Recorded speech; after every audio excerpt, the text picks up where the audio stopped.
Good morning students. आज हम science का चैप्टर 3 उसके क्वेश्चन आंसर्स डिस्कस करेंगे। तो हम शुरू करते हैं क्वेश्चन नंबर 4 से। तो यहाँ पर क्वेश्चन हमारा है, what are nutrients, classify nutrients on the basis of their functions. यानी कि एक तो इसने पूछा है कि न्यूट्रिएंट्स क्या होते हैं, और दूसरा इसने पूछा है कि उनको क्लासीफाई करना है उनके फंक्शंस के अकॉर्डिंग। तो इसका आंसर है हमारा, the materials present in the food that are needed by our body for good health and growth are called nutrients। यानी कि वो मटेरियल्स जो हमारे फूड में प्रेजेंट होते हैं और जिनकी हमारी बॉडी को ज़रूरत होती है गुड हेल्थ के लिए और हमारी ग्रोथ के लिए, उन मटेरियल्स को हम कहते हैं न्यूट्रिएंट्स। अब न्यूट्रिएंट्स के उनके फंक्शंस के बेसिस पर हमने 5 टाइप्स में उनको डिवाइड किया है। Nutrients are of 5 types. कौन से हैं वो 5 types? Carbohydrates, fats, proteins, vitamins and minerals. ये हमारे 5 न्यूट्रिएंट्स होते हैं। अब फंक्शनली हमने इनको 3 ग्रुप्स में डिवाइड किया है। On the basis of their functions nutrients are divided into 3 groups. उनके फंक्शंस के बेसिस पर हमने न्यूट्रिएंट्स को 3 ग्रुप्स में डिवाइड किया है।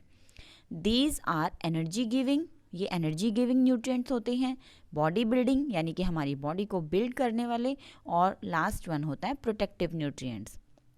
यानी कि जो मटेरियल्स हैं वैसे तो वो 5 टाइप्स के होते हैं, कार्बोहाइड्रेट्स, फैट्स, प्रोटीन्स, विटामिन्स और मिनरल्स। लेकिन अगर हम फंक्शनली देखते हैं तो न्यूट्रिएंट्स को हमने 3 पार्ट्स में डिवाइड किया है। वो हैं हमारे energy giving nutrients, body building nutrients और प्रोटेक्टिव न्यूट्रिएंट्स। उसके बाद नेक्स्ट क्वेश्चन की तरफ चलते हैं। नेक्स्ट क्वेश्चन है हमारा,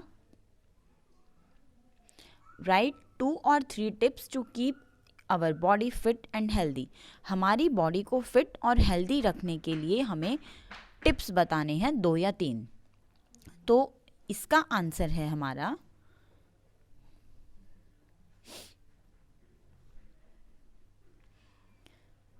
one second, we should follow some tips to stay fit and healthy. हमें कुछ टिप्स को फॉलो करना चाहिए हेल्दी रहने के लिए, सच एज जैसे कि ईटिंग बैलेंस डाइट खानी चाहिए, एक्सरसाइजिंग रेगुलरली, हमें रेगुलरली एक्सरसाइज करनी चाहिए, रेस्टिंग और स्लीपिंग इनफ, हमें काफ़ी जो रेस्ट और स्लीप करना चाहिए वो भी हमारा इनफ होना चाहिए, ना ज़्यादा ना कम। प्लेइंग सम आउटडोर गेम्स, बाहर जाकर गेम्स खेलने चाहिए। And sitting, standing and walking in with a correct posture, और हमें बैठना, खड़े होना और चलना एक करेक्ट पॉस्चर में ही चाहिए। अगर हम ये टिप्स को फॉलो करेंगे तो जो हमारा बॉडी है वो फिट और हेल्दी रहेगा। उसके बाद नेक्स्ट क्वेश्चन है हमारा क्वेश्चन नंबर 6। वो देखते हैं क्या है। क्वेश्चन नंबर 6 है, what are communicable disease. Communicable disease क्या होते हैं? तो इसका आंसर है, communicable disease spread from one person to another. Communicable disease एक इंसान से दूसरे इंसान में फैलते हैं, और from an animal to a person, या फिर किसी एक एनिमल से किसी इंसान में फैल सकते हैं। These disease spread not only through airborne viruses. ये बीमारियाँ सिर्फ एयरबॉर्न वायरस की वजह से ही नहीं फैलती, बल्कि किससे फैलती हैं? वायरस या बैक्टीरिया से ही नहीं फैलती, बट ऑल्सो थ्रू ब्लड और अदर बॉडीली फ्लूइड। वो ब्लड से भी फैल सकती हैं, या बॉडी से जो फ्लूइड निकलता है जैसे हमारा सलाइवा है, यूरिन है, उससे भी ये जो डिजीज़ हैं वो कम्युनिकेबल डिजीज़ वो फैल सकते हैं।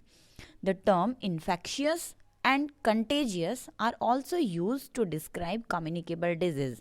communicable disease को डिस्क्राइब करने के लिए हम कई बार जो टर्म्स हैं जैसे कि infectious disease या contagious disease, इनको भी हम यूज़ कर सकते हैं communicable disease को डिस्क्राइब करने के लिए।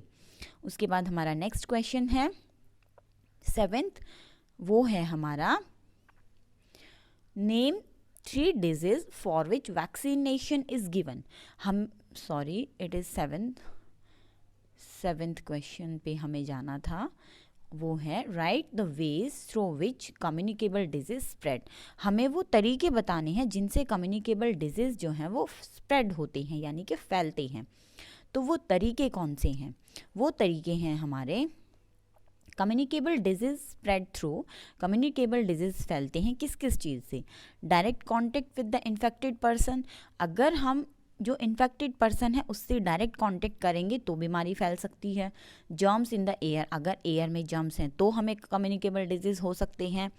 इन्फेक्टेड वाटर एंड फूड से हमें कम्युनिकेबल डिजीज़ हो सकते हैं। या फिर bytes of insects and other small animals, या फिर अगर हमें कोई इंसेक्ट काट लेता है या कोई छोटा कीड़ा दूसरा एनिमल काट लेता है तो उससे भी कम्युनिकेबल डिजीज़ हो सकते हैं।